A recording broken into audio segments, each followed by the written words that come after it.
যাদের জুলজির প্রিপারেশন খুব একটা ভালো নেই, কালকে আমরা জুলজি পরীক্ষা দিব বোর্ডের, তো তাদের জন্য একটা মাস্টার প্ল্যান হচ্ছে, তুমি এই যে যতক্ষণ সময় আছে তোমার কাছে পড়ার ক্ষেত্রে, 2 ঘন্টা থাকুক 3 ঘন্টা থাকুক, যতক্ষণ সময় আছে তুমি কয়েকটা চিত্র প্র্যাকটিস করে যাও।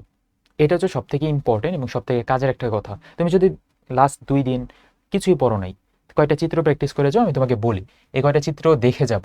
স্পেশালি নেমাটোসিস্টের ছবিটা, এটা দেখবা। পিডিএফটা তো দেওয়াই থাকবে, টেলিগ্রাম গ্রুপে অলরেডি দিয়েই দিছি। তার পরবর্তীতে আমরা এই ঘাসফড়িংয়ে রক্ত সংবন্ধনটা একটু দেখে যাব। এটা কালকের পরীক্ষা আসতেও পারে, নাও আসতে পারে, তুমি একটু তারপরেও দেখে যাবো। তার পরবর্তীতে ওমাটিডিয়ামের ছবি দেখে যাব। এটা আমি পড়বো না, আমি কেটে দিলাম। যেটা কেটে দিব ওটা তুমি পড়বা না, তো ওমাটিডিয়ামের ছবিটা পড়বা। ওমাটিডিয়ামের দর্শন কৌশলটা একটু ভালো মতো দেখবা। এই যে দর্শন কৌশল, মোজাইক প্রতিবিম্ব এবং সুপারপজিশন, দুইটার মধ্যে পার্থক্য কি, দুইটা কখন হয়, একটা মৃদু আলোতে হয় আর একটা উজ্জ্বল আলোতে হয়। সুপারপজিশন হয় মৃদু আলোতে, ঝাপসা প্রতিবিম্ব তৈরি হয়। তারপর আমরা হৃৎপিণ্ডের গঠনটা দেখবো। রুই মাছের হৃৎপিণ্ডের গঠন কিন্তু আমি এটা পড়াই দিছি, ক্লাসগুলো তো আছে। কেউ যদি চাও 20 মিনিটের ক্লাসগুলোও দেখতে পারো, আমার ইউটিউব চ্যানেলে অলরেডি দেওয়াই আছে। তো এখানে সাইনাস ভেনুসাস, তারপরে অ্যাট্রিয়াম ভেন্ট্রিকল, বালবাস আর্টেরিওসাস। মনে রাখার টেকনিক হচ্ছে SAVB, এই চারটা দিয়ে মনে রাখবা, সাইনাস ভেনুসাস, অ্যাট্রিয়াম, তারপর ভেন্ট্রিকল, বালবাস আর্টেরিওসাস। তো এই ছবিটা পড়বো আমরা, 2 নম্বর ছবিটা, এটা দরকার নেই। তারপরে আর কি পড়া যায়, এইটা পরীক্ষা আসতেও পারে, আসলে আমি অ্যান্সার করবো না, কাইটা দিলাম, এটা কিন্তু অ্যান্সার করবো না। তার পরবর্তীতে হার্টের ছবি, হার্টের কি এই ছবি আগানো পসিবল না?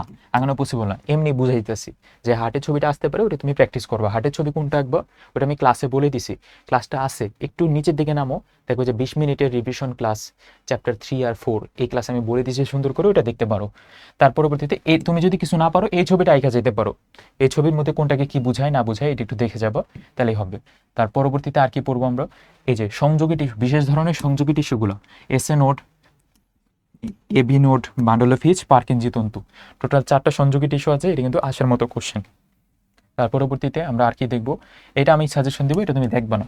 তুমি চলে যাবে অক্সিজেন কিভাবে পরিবহন হয়, কার্বন ডাইঅক্সাইড কিভাবে পরিবহন হয়। অক্সিজেনের 2টা ধাপ আছে, কার্বন ডাইঅক্সাইডের 3টা ধাপ আছে। আচ্ছা, কেউ যদি চাও যে ভাই আপনি যেগুলো বলতেছেন, যেগুলো পড়াইছেন, ওগুলো কোথায় পাবো, ওই তো আমাদের টেলিগ্রাম গ্রুপে জয়েন করলে দেখবা যে পিডিএফগুলো সবগুলো সাজায় রাইখে দিছি আমি, যে এই চ্যাপ্টারের এই পিডিএফ, এই চ্যাপ্টারের 2টা করে চ্যাপ্টারের পিডিএফ দেওয়া, সব থেকে ইম্পর্টেন্ট কোশ্চেনগুলো, ওইটাও দেখতে পারো, তাও তাড়াতাড়ি হবে ক্লাস যদি না দেখতে চাও। তারপরে চলে যাবে নেফ্রনের বিভিন্ন অংশের গঠন, এটা আমি পড়াইনি ক্লাসে, তার জন্য এটা এখন দিছি। নেফ্রনের গঠনটা তুমি ভালো মতো পড়বা।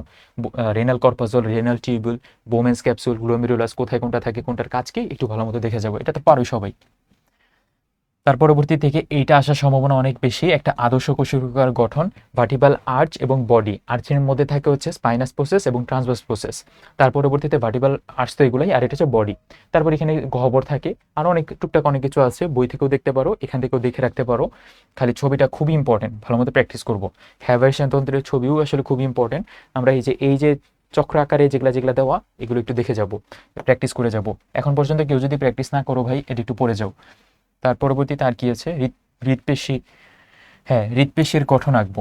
হৃৎপেশির গঠনের মধ্যে ইন্টারক্যালেটেড ডিস্ক থাকে। আমি ক্লাসের মধ্যে একটা জিনিস ভুল বলছিলাম, হৃৎপেশির শাখা প্রশাখা থাকে, বাকিগুলো শাখা প্রশাখা থাকে না, এরকম একটা কথা ছিল। তো এটা তুমি একটু ওই পিডিএফটার মধ্যে আবার ঠিক আছে, ক্লাসে একটু উল্টাপাল্টা হয়ে গেছিলো, তো সমস্যা নেই।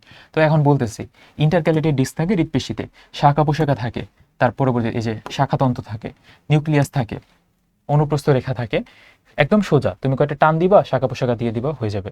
তার পরবর্তীতে নিউরনের গঠন আমরা জানি, ছোটবেলা থেকে পড়ে আসছি, কোষদেহ থাকে এবং থাকে হচ্ছে একজন এবং ডেনড্রন, এই তো পারা যাবে নিউরনের গঠন। তারপরে চোখের ছবিটাও আমি কিন্তু ক্লাসের মধ্যে দেখে দেখাই দিছি, চোখের ছবিটা ভালো মতো আঁকবো। তো এইভাবে তো আর এক্স্যাক্টলি আঁকানো পসিবল না, তো তুমি কয়েকটা গোল দিবা, তারপরে এখানে লেন্সটা ভালো মতো আঁকবা, লেন্সের এদিকে দিবা পিউপিল, তারপরে এগুলো হচ্ছে সাসপেন্সরি লিগামেন্ট, সিলিয়ারি বডি, আর 3টা লেয়ার আছে, স্ক্লেরা, কোরোয়েড, রেটিনা, 3টা লেয়ার। স্ক্লেরার সামনের অংশকে বলা হয়েছে কর্নিয়া। এই তো এভাবে পড়তে পারলে, একটু একটু করে প্র্যাকটিস করতে পারলে হয়ে যাবে। তারপরে আর কি কোশ্চেন আসতে পারে তোমার, আসবে স্পারমাটোজেনেসিস, উজেনেসিস, এটাও ক্লাসে পড়াই দিছি, একটু দেখে যাব। আর কি কি আছে, আর কি আছে, কেউ যদি চাও নিষেক প্রক্রিয়া ধারাবাহিক পর্যায়ে, এটাও দেখতে পারো।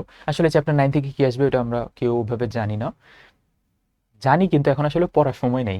জানলে কি, তোমার কি এখন রজচক্রের ওই রকম তিনটা পর্যায়ে, রজস্রাবীয় পর্যায়ে, ক্ষরণশীল পর্যায়ে, বর্ধনশীল পর্যায়গুলিকে বোঝানোর ভাই আমাদের এখন দরকার নেই। আমরা এখন ফোকাস করব জাস্ট এমসিকিউগুলো একটু একটু করে দেখে যাবো। আমার কিন্তু এমসিকিউর পিডিএফটাও দেওয়া আছে, ক্লাসটাও দেওয়া আছে। এমসিকিউ ক্লাসটা একটু দেখতে পারো। ক্লাস মানে কি, পিডিএফ এর ক্লাস, পিডিএফটা দেখতে পারো, কখটা একটু দেখতে পারো। ফাইনাল কিছু এইটা যেটা বললাম কি কি পড়বা না পড়বা তুমি তো বুঝতে পারছোই, এই পিডিএফটা একটু দেখতে পারো। আশা করি একটা বেটার প্রিপারেশন হবে। এর থেকে মাস্টার প্ল্যান আর কিছু নাই। তুমি 2-3 ঘন্টা একটু মনোযোগ দিয়ে পড়ো, মোটামুটি একটা ভালো প্রিপারেশন হবে। ভালো প্রিপারেশন না হোক, তুমি অ্যাটলিস্ট বুঝতে পারবা যে কি কি পড়ে গেছি আমি। কারণ পরীক্ষা হলে তো প্রশ্নটা দেখে বুঝতে হবে যে আমি কি কি পড়ে গেছি, যে এটা পড়ছি এই রিলেটেড প্রশ্নটা আসছে, এই রিলেটেড আমি অ্যান্সার করছি। এখন আসি, আমি অনেক কিছু পড়ে গেছি, এখন পরীক্ষা হলে লিখবা কিভাবে। জাস্ট তুমি একটা জিনিস মনে রাখবা, আমি যে প্রশ্নই দিই না কেন আমি যেন পয়েন্ট করে করে লিখি। পয়েন্ট করে লিখলে সুবিধা হবে, লেখা ভরাইতে পারবা খুবই তাড়াতাড়ি। আমি যে প্রশ্নই দিই না কেন যেন চিত্র থাকে। সব তো চিত্র দেওয়া পসিবল না, তুমি পয়েন্ট করে দিবা। ধরো তোমার কিছু রোগ আসছে, হার্ট অ্যাটাকের লক্ষণ কারণ এগুলা চাইছে, তুমি পয়েন্ট পয়েন্ট করে দিবা। এই তো হয়ে গেল। এই একটা কারণ, মানে একটা হিসাব মনে রাখবো, নীলকাল ইউজ করবো, সুন্দর করে লিখবো, একটা ভালো প্রিপারেশন হবে অবশ্যই, মানে ভালো পরীক্ষা হবে অবশ্যই। তো কালকে ভাইয়া সবাই জুলজি পরীক্ষা খুব ভালো মতো দেই, সবার জন্য দোয়া থাকবে। ধন্যবাদ সবাইকে।